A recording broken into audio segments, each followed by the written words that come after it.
What's happening, Kentavious? How are you, man? I'm doing well. You? Doing well, thanks. Good to see you. So, Kentavious, just wondering your thought process here as you had the chance to sign a new deal, and was it clear to you all along that you wanted to return? What all played into it? Would love to hear your perspective. Um, no. This off season, this free agency, we actually, me and my agent, we took the time to consider everything, uh, and the offers that I had, uh, but um, we, my decision was, to be in LA. Uh, and I just left all the rest of it up to my agent. And Kentavious, with some of the new additions and some of the talent that you guys have, what do you think of this new mix of players and how that fits alongside the core? You, LeBron, AD, Caruso, Kuz, the guys that come over from last year. I think it fits good.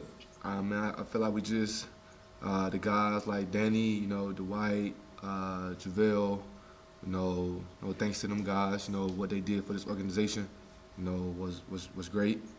I feel like we just, kind of like replaced them. We got a big guy in Mark. Uh, we got Trez, six man of the year. We got Dennis Schroeder, runner like second place six man of the year. Wesley Matthews. I feel like we've gotten better, offensively and defensively, and younger at that. Okay, next up we are going to go to Kyle Goon, please. Hey KCP, how you doing, man? I'm doing good. You?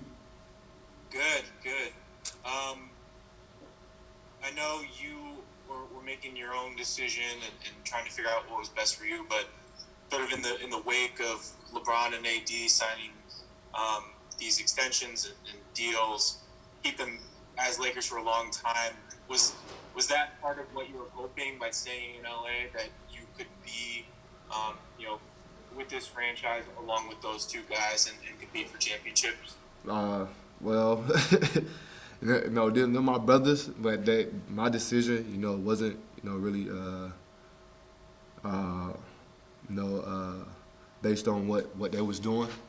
I know we got the same agent, but me and my agent Rich, we sat down. We discussed all possibilities on what was best for me, and we felt like the best fit was the Lakers. And we talked about it for you know uh, talked about it for a long time, and this decision we made was felt like it was the best fit, for me, and just to be here, and also just having the chance to try to repeat that championship we did win. And just as a follow up, if you talk about LA being a fit, um, you know, is that some way off the court?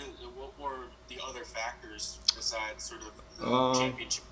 I was off the court as well, off the court and on the court. This LA is a bit marketing. I can, do a lot of things off the court, and just being with the Lakers, having they support, and them having my back, it means a lot.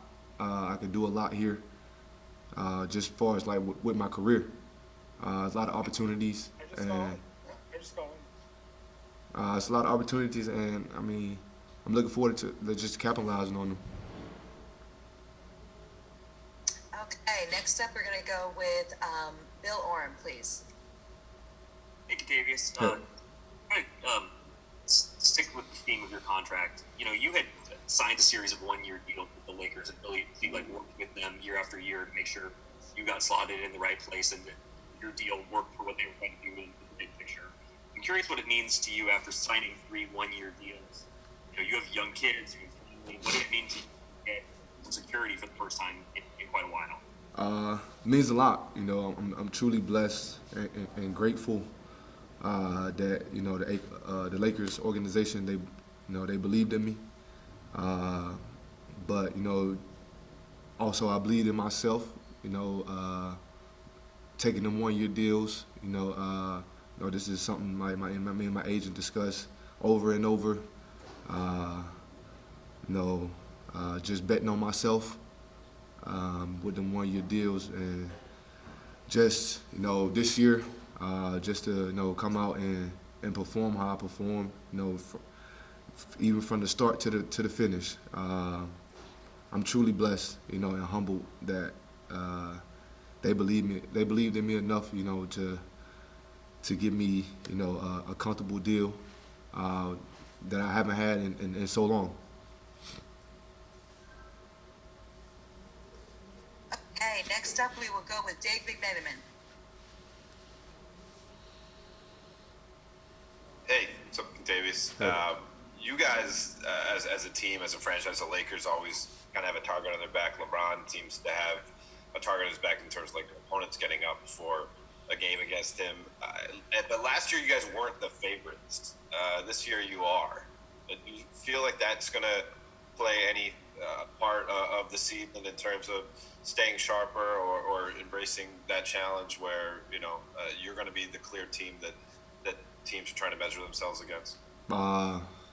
Man, I feel like it's gonna,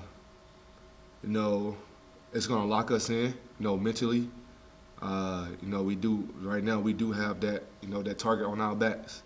Everybody's trying to knock us down, and I feel like it's gonna bring us closer together, where our chemistry is gonna be even stronger than it was last year. We got most of the guys that still here from last year, and I feel like it's all just gonna gel together with the veteran guys that we did bring in. Like Mark, he's won a championship with Toronto, so that brings that more championship mentality in. And we just got a lot of competitors, Dennis, Montrez, and Wesley Matthews. It's a lot of competitive, and I feel like just our two team leader, Bron and AD, is it's gonna be not as hard to have that chemistry, them two great leaders that we have, and they keep everything together. Okay, I'm gonna go with Dan Wyke, please. KCP, what's up, man? Congratulations on the deal. Thank you. What do you think this year is going to actually look like in terms of trying to have a season with the virus happening? Are you expecting games to get canceled? Are you expecting teammates to come down? Like, I know the idea is for this to not happen, but how big of a challenge do you think it's going to be to actually get through this and get this done? I think it's gonna be a little bit of challenging because of we in our respective cities and we playing in the arenas, and just being able to not be in the bubble. I mean, I feel like it's gonna be risky, but I mean the league they still having us test every day, for COVID, which is good. I like it like that, just to keep everybody safe. And I feel like that's gonna continue to happen, where everybody's just getting tested every day, try to keep just trying to really just keep you in the house, instead of a bubble, for as far as the quarantine. But I feel like we're still gonna the NBA is gonna do the same thing that they did for the bubble here. Do you think guys will stay in the house? I mean, guys in the league. I can't speak on everybody else, but I don't know. But I mean, if that's on them. Just be safe. Keep your mask on.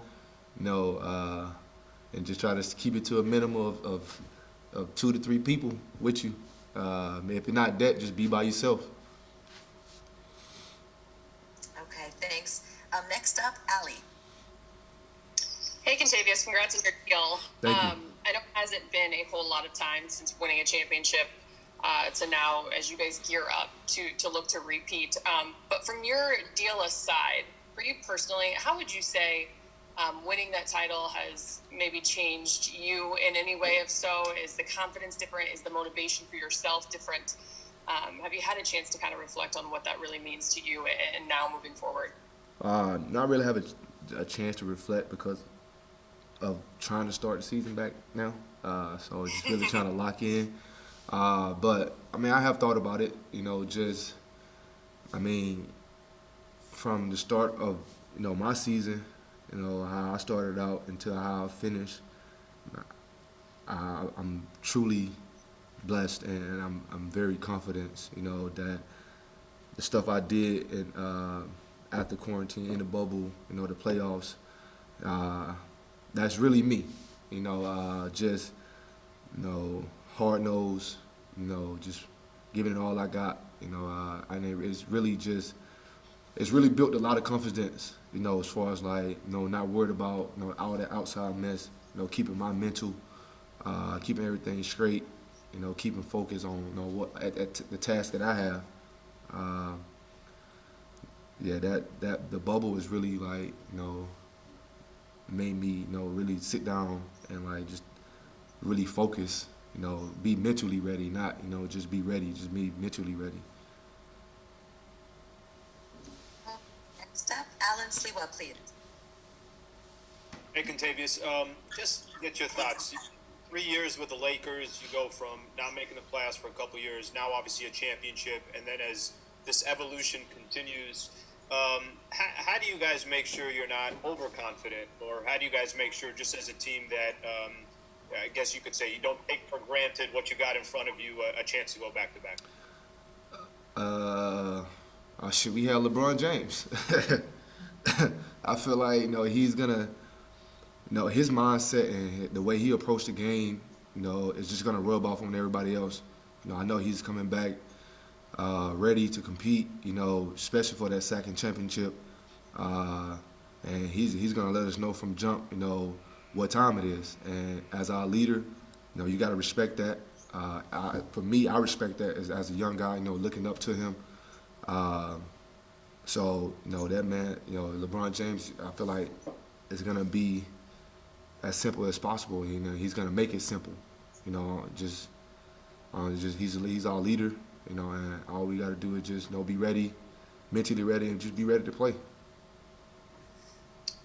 Okay, Kentavious, we're going to just take a couple more. Jordan Richard, please.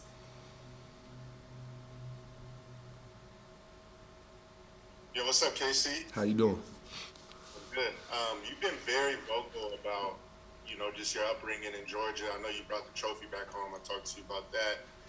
Can you just talk about your journey in terms of you becoming a McDonald's All-American, also becoming SEC Player of the Year, and now also winning an NBA champion, and just for the young hoopers out there, about the grind and your grinding, staying true to yourself as a player, just battling through adversity. Truly, man. That's why I have my brand as far as never give up. I really truly believe that. I have a lot of faith in myself, in God. That if I put in the work, it's gonna pay off. And I always live that way. As far as me playing basketball, sports, anything. If I put in the work, it's gonna get done. So it was all about me, having that motivation, that self-motivation, that work ethic, getting after it when nobody was in the gym with me or, just around, just having that mentality is I'm gonna make it. Regardless of what I gotta do to go through it, I'm gonna make it. So that's where my brand come into place as far as never giving up. And I've lived that, my whole life from high school, as far as get my schoolwork, had to buckle down to get my schoolwork, to even getting to college, going to college, win the SEC Player of the Year, getting drafted, and now winning an NBA championship. It's all been truly amazing, a journey for me, and I've enjoyed the journey.